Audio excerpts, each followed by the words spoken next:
کہتے انہوں نے کہا کہ میں نے ان کو قائل کر دیا.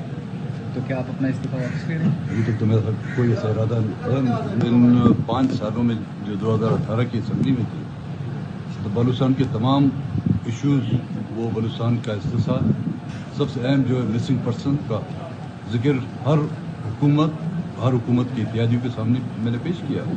ان کو سمجھ نہیں آ رہی, وہ سمجھ نہیں پا رہے.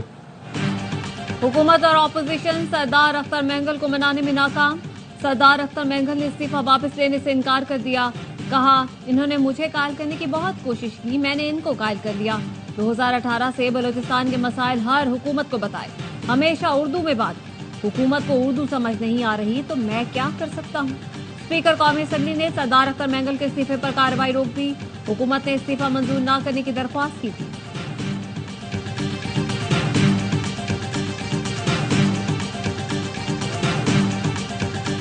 پارلیمنٹ کا حصہ رہیں اور جس طرح سے انہوں نے آئین اور قانون کے دائرے میں رہتے ہوئے ہمیشہ بلوچستان کے حقوق کی بات کی ہے, وہ اپنی اس جدوجہد کو اسی دائرے میں جو ہے وہ جاری رکھیں. میری اس سے درخواست ہوگی آپ ریکنسیڈر کریں, آپ اسمبلی کا فورم نہ چھوڑیں, اسمبلی میں رہیں گے, بات ہوگی تو جو بھی مسئلہ ہوگا وہ انشاءاللہ تعالی ایونچولی حل ہو جائے. سردار اختر مینگل سے درخواست کی ہے کہ پارلیمنٹ کا حصہ رہیں. انہوں نے بلوچستان کا مقدمہ بڑی جرأت اور بہادری سے لڑا. وزیر اعظم کے مشیر رانا ثناء اللہ کہتے ہیں اختر مینگل کے تحفظات متعلقہ فورم تک پہنچائیں گے. جو وزیر اعظم سے متعلق بات ہے وہ ان تک پہنچائی جائے گی. Chairman P T I barrister Gohar کا کہنا ہے استعفیٰ دینا کوئی اچھا کام نہیں. اختر مینگل اپنے فیصلے پر نظر ثانی کریں. احتجاجاً پارلیمنٹ چھوڑ دینا درست نہیں. اسد قیصر بولے آج ہمارے الائنس کا اجلاس ہے, اختر مینگل بھی شرکت کریں گے. کوشش کر رہے ہیں بلوچستان کے مسائل پر آل پارٹی کانفرنس بلائی جائے.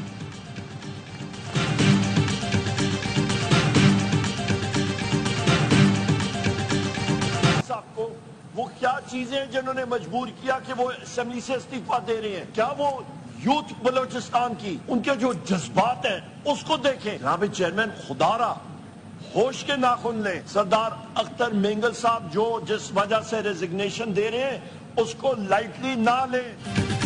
سردار اختر مینگل کے استعفے کو ہلکا نہ لیں, یہ دیکھیں انہیں کس بات نے استعفیٰ دینے پر مجبور کیا. سب ہوش کے ناخن لیں. بلوچستان کے نوجوان مایوس ہو چکے, ان کے جذبات کو سمجھنا چاہیے. اپوزیشن لیڈر عمر ایوب کہتے ہیں خیبر پختونخوا کو دیوار سے لگایا جا رہا ہے. وفاق کیسے چلے گا؟ لاپتہ افراد سے متعلق کمیشن بنایا جائے.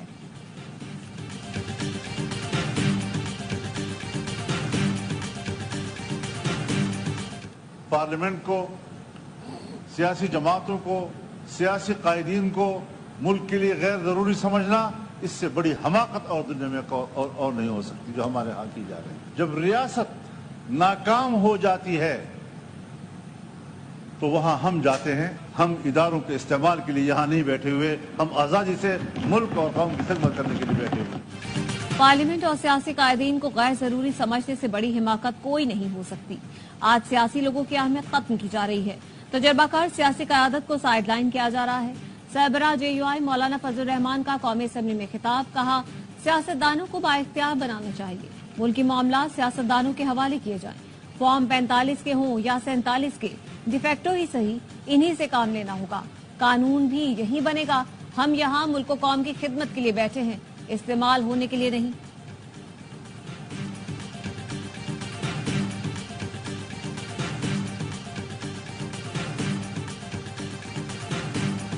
ابھی تو آپ کہتے ہیں 9 مئی کی ویژولز لے کے آئے. اندھے ہیں جنہیں پتہ نہیں چلتا کہ 9 مئی کو کیا ہوا تھا. آپ کو نظر آ رہا ہے کہ آپ نے حملہ کیا ہے پلاننگ کے تحت. 9 مئی کو منصوبہ بندی کے تحت حملہ کیا گیا. بڑے بڑے وعدہ معاف زباں تیار ہیں. اب بھی موقع ہے معافی مانگے. وزیر اعظم کی ضرورت نہیں, چلے میں آپ کو معافی دلاتا ہوں. مسلم لیگ نون کے رہنما حنیف عباسی کا قومی اسمبلی میں اظہار خیال. کہا فرض کر لے بانی PTI کو ملٹری کورٹ سے سزا ہو گئی تو کیا پورے ملک کو آگ لگا دیں گے؟ آپ کے حق میں فیصلہ نہ آئے تو گلے پڑ جاتے ہیں. آپ اقتدار کی ہوس میں سب کچھ کیوں بھول گئے؟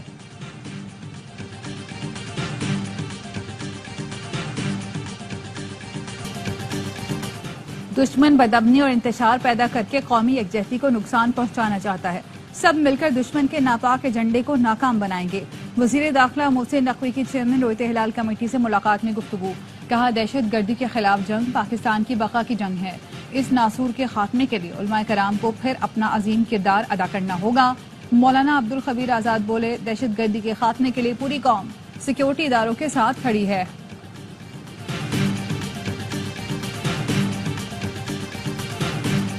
دہشت گرد ہیں وہ سافٹ ٹارگٹ ڈھونڈتے ہیں اور لوگوں کو معصوم شہریوں کو بسوں سے اتار کے بے دردی کے ساتھ شہید کرتے ہیں کیونکہ بلوچیت کے نام پر ضرور ہے لیکن ان کا کوئی تعلق نہیں. مٹھی بھر دہشت گرد آسان ہدف ڈھونڈ کر معصوم لوگوں کو قتل کرتے ہیں.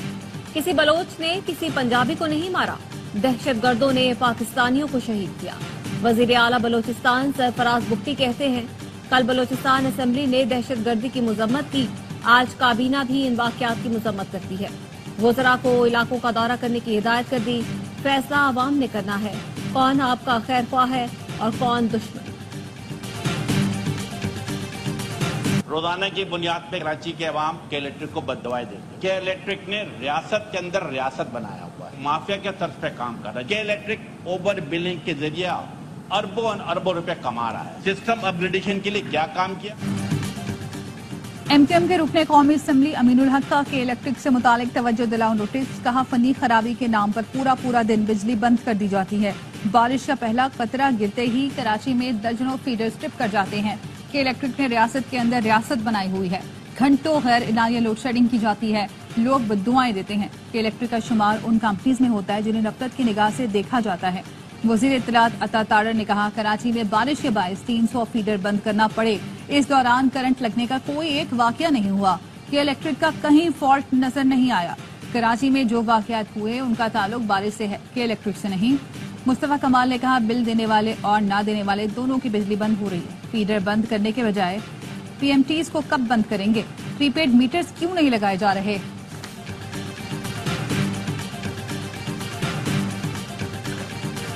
But I would also like to state that the written answer seems contrary to the reality of the situation.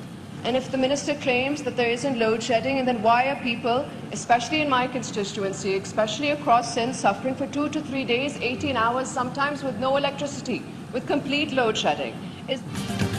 ملک میں مہنگی گیس کے باوجود بحران کیوں؟ زیادہ پیداوار کے باوجود بجلی کی لوڈ شیڈنگ کیوں؟ رکن قومی اسمبلی آصفہ بھٹو کے قومی اسمبلی میں سوالات. آصفہ بھٹو نے پوچھا حکومت دعویٰ کرتی ہے کہ ملک میں بجلی کی پیداوار استعمال سے زیادہ ہے، مگر اس کے باوجود بھی میرے اپنے حلقے میں 18 گھنٹے کی لوڈ شیڈنگ کا سامنا کیوں کرنا پڑتا ہے؟ آج تک میں نے یہ $18 بلین کا نمبر نہیں لکھا، نہ کبھی ایرانیوں نے اس کا ذکر کیا، نہ کبھی اس کا ذکر پاکستانیوں نے کیا. کوئی پینلٹی کا تخمینہ ابھی تک کہیں نہیں لگا، کسی جگہ کو پر کسی نے ڈیمانڈ نہیں کی، کوئی $18 بلین کا ذکر نہیں ہے. وزیر پیٹرولیم نے پاک ایران گیس پائپ لائن منصوبے میں تاخیر پر جرمانے کی تردید کر دی.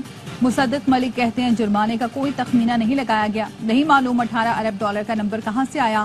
آج تک $18 ارب کا ذکر ایران نے کیا ہے نہ پاکستان نے. معاملے پر ان کیمرہ بریفنگ دینے کے لیے تیار ہوں. ملک میں گیس کے ذخائر دن بدن کم ہوتے جا رہے ہیں. گیس کی تلاش کے لیے ملکی اور غیر ملکی کمپنیوں کو لائسنس دیے جا رہے ہیں.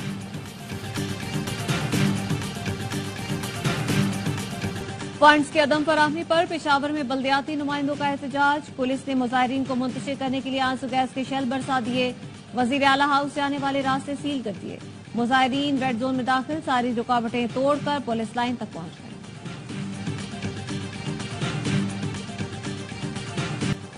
اسلام آباد کی سیشن کورٹ نے اسلحہ اور شراب برآمدگی کیس میں علی امین گنڈاپور کے ناقابل ضمانت وارنٹ جاری کر دیے.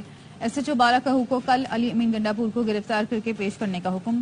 سول جج شائستہ خان کنڈی نے علی امین گنڈاپور کی طبی بنیاد پر حاضری معافی کی درخواست مسترد کر دی.